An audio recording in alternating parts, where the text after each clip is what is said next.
Hello and welcome to my review for Pokemon Journeys episode 74, Darkrai, A Midsummer's Night Dream. This is one I've been looking forward to the most. Dawn is my favourite Pokemon character ever. She's finally making her triumphant return after 9 years of absence. Now this episode is sort of split up into two stories, one of the boys going to Sinnoh to investigate Darkrai, and Kaharu in Sinnoh for her own summer holiday. The boys' setup is a little bit less interesting since it's kind of something we've seen in Diamond and Pearl. Darkrai is causing nightmares in Sinnoh, and to be fair, they are for different reasons, probably. As this episode begins with Team Rocket Matori Matrix attacking Cresselia, and this causes Darkrai to stir as well. But yeah, they're just looking for a Darkrai. Sakuragi is unable to go on the family holiday due to an egg that's hatching at the lab. Kaharu's mum Yoshino has some work to do, and Sota doesn't really care as he can go on a camp with a friend. So Kaharu's all by herself, so Sakuragi thinks to send her to Sinnoh, which she's not too happy about, but she's ready to go. Okay, so immediately there's a lovely little detail. Kaharu packs a huge suitcase for her trip, and her mum sorts it out with a small backpack.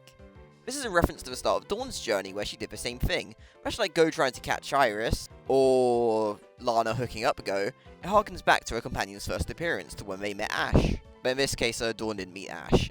This is Kaharu's first time being truly independent as a Pokemon trainer. She has to deal with someone thinking she's taking on gyms and challenges her to a battle. She hears about contests from a show that Dawn's mother Johanna is on and decides to go and see it. She goes into a forest with Eevee, and it bothers some Starlies.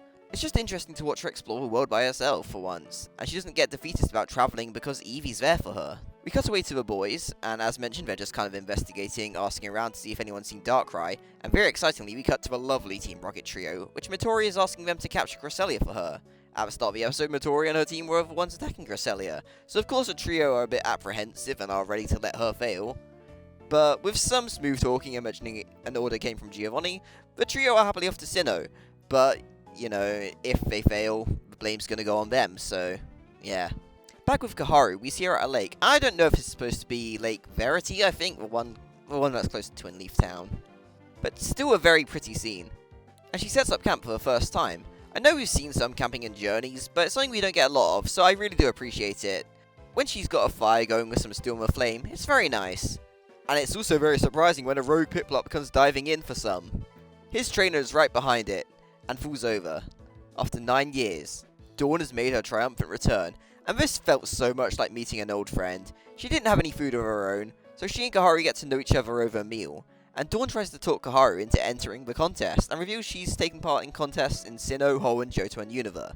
Now I really want to take a moment to talk about this. I think it's interesting there's something letting there be contest halls in Unova.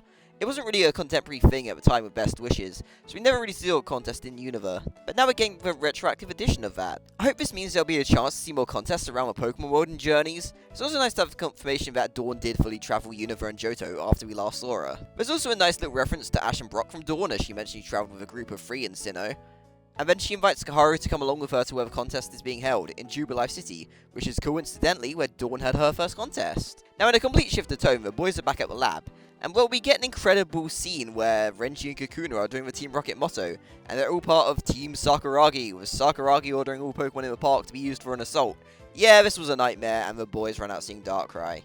The next morning, the girls wake up, both with bed air, so we get a reminder of how Dawn deals with that. They're washed from Piplup's bubble beam. They begin their journey, and we get to see that Dawn's a whole lot more bubbly, excitable, carefree than she was before. Of course, this is a good contrast with how Kaharu is, but also reminds me a lot of how Ash is. Her energy is so fantastic, and I like this change a lot. This conflicts with Kaharu, who's eager to get going. Dawn thinks you should have fun while travelling. It's a fun little argument, and it highlights their personality differences. I'd say it's a little like Ash and Go from episode 3 of how they act towards each other, and I really hope Dawn's a recurring character so we can see more of their dynamic. And speaking of Go and Ash, more Darkrai research. The Team Rocket trio arrive in Sinnoh, looking for the Cresselia, predicting where it is. The girls are arguing a bit when a Rhydon attacks. Kaharu tries her best, but ultimately Dawn and Piplup step out to protect them.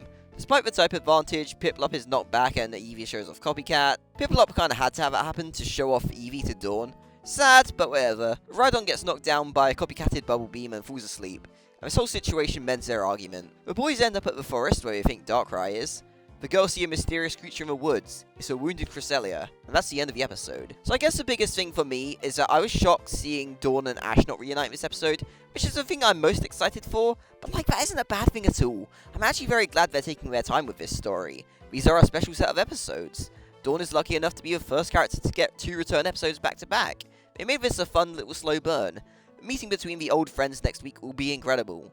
They updated Dawn's design so well too, it looks absolutely fantastic. I think the little additions she's had in her personality have gone a long way. As I said, she reminds me of Ash a bit, but that was the thing I felt she did in Diamond and Pearl too. She's always sort of reminded me of a girl version of Ash. She's definitely got her own amazing personality traits, of course, and I definitely think she's retained them while making her reflective of Journey's Ash.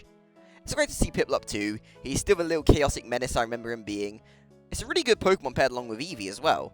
I guess I will say that his blue eyes look a little odd at times, but I don't care, that's not a huge gripe in the slightest. I didn't really expect the Team Rocket trio to be in this two-parter at all. I hope they encounter Dawn and Kaharu because Team Rocket have been completely absent in returns and that sucks. I want to see them meet the old brats. And the fact that they're looking for Cresselia gives me hope. But Tori using them to avoid punishment if there's failure is smart for her. The boys are definitely the least interesting bit of the episode, since it's sort of them just going around talking, marking Darkrai's path. But that's not saying it's bad at all. You have to get them in play for a big meeting next episode, and that nightmare sequence was so worth it. And lastly, I think Kaharu's solo journeying was really nice. Yeah, she's not great at it, but she ends up managing to find a chance encounter, which I really want to lead into an Ash and Ghost style relationship since having Dawn around promotes the Sinnoh games that are coming out. But I also want more Dawn in general, and it could be really helpful to have Kaharu realise what her dream truly is with Dawn's help. This was a really incredible start to the two-parter, and while I can't say this is suddenly a better return than Gary's since this is only half a story, it's definitely on the, perfect track to be, and I'm so excited for next week. Also, there's probably a Tobias reference this episode.